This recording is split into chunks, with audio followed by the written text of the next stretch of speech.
Hello everyone. So నేను వచ్చేసి ఊరికెళ్ళున్నాను శ్రీరామనవమికి అత్తయ్య వాళ్ళు ఉండే దగ్గరికి. సో అక్కడి నుంచి రిటర్న్ అయ్యామన్నమాట. మా ఆయనేమో హ్యాపీగా బైక్లో వెళ్ళిపోయాడు, నాకు కాలేజ్ ఉంది, నాకు టైం అవుతుంది అనేసి. నేను బాబు మాత్రం ఇంకా బస్సులో స్టార్ట్ అయ్యామన్నమాట. మనకి మనకి అప్పగిచ్చేసేసి హస్బెండ్స్ ఏమో హ్యాపీగా బైక్స్లో వెళ్ళిపోతూ ఉంటారు. కానీ పిల్లల్ని తీసుకొని బస్ జర్నీ చేయడం అంటే చాలా పెద్ద టాస్క్ అనే చెప్పాలి. నాకైతే అసలు మా వాడు అసలు కోఆపరేట్ చేయడనమాట. చాలా చిరాకు పడిపోతాడు, ఇంకా దిగేద్దామని చెప్తాడనమాట. అసలు నచ్చదు ఆయనకి.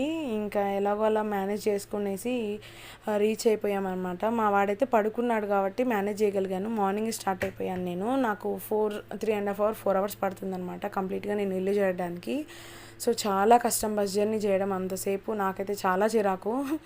ఇంకా ఇది నేను చదువుకున్న యూనివర్సిటీ అనమాట. నా పీజీ మెమరీస్ అన్నీ అలా గుర్తొచ్చాయి కాలేజ్ ముందు నుంచి వెళ్తూ ఉంటే. ఇంకా ఆ డేస్ మళ్ళీ రావు. మీకు నా వీడియోస్ నచ్చితే సబ్స్క్రైబ్ చేసుకోండి.